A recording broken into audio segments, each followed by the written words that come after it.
এই কথা যেই লোকটা জানিয়েছে মিজানুর রহমান আজহারীর নাম নিয়ে যে এটা ধর্ম ব্যবসায়ী, আপনার ঈমান চলে গেছে। কারণ মিজানুর রহমান আজহারীর নামের আগে একজন আলেম, আমি শেষ নবী, আমার পরে কোনো নবী নেই, এ কথার ভেতর একটা ইঙ্গিত আছে। নবী শেষ, তারপরে নবী নেই।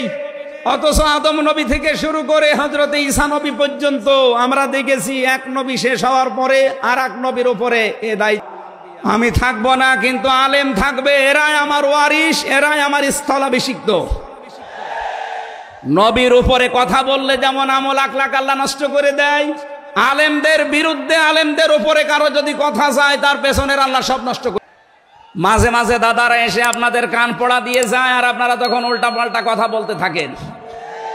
কেউ না জানলে দেশের আলেমরা কিন্তু আগেই টের পায়।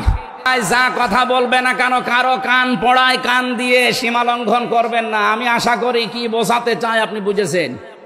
আমরা শুনতে এসেছি মানুষ হিসাবে আল্লাহ রাব্বুল আলামিন কোরআনে কারীমের তেলাওয়াতকৃত আয়াত থেকে দুনিয়া এবং আখিরাতে উপকার হয় এমন কিছু নিয়ে যাওয়ার তৌফিক আমাদেরকে যেন দান করে।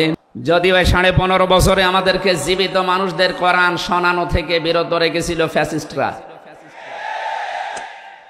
আমি শ্রদ্ধার সাথে স্মরণ করছি, ঐতিহাসিক এই ময়দানে মহব্বত আমি পেয়েছি। বিশেষ করে পাশাপাশি জেলে থাকার কারণে অনেক কিছু তার থেকে আমি নিতে পেরেছি। আল্লাহ যেন ওগুলো আমার প্র্যাকটিক্যাল লাইফে সেট করার তৌফিক দান করেন। মৃত্যুবরণ করে দেখানো লাগবে যে আমি শহীদ হলাম। শহীদ এই শব্দটা কত দামি আপনি জানেন? কোরআনে কারিমে রব্বুল আলামিন বলেন, ওয়ালা তাকুলু লিমাই, সূরা বাকারা 2 নম্বর পারা 2 নম্বর পৃষ্ঠার 12 নম্বর লাইনে আছে এটা।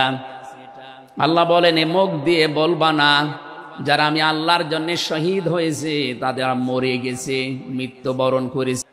ওয়ালা তাহসাবান্নাল্লাযীনা কুতিলু ফী সাবিলিল্লাহি আমওয়াতা।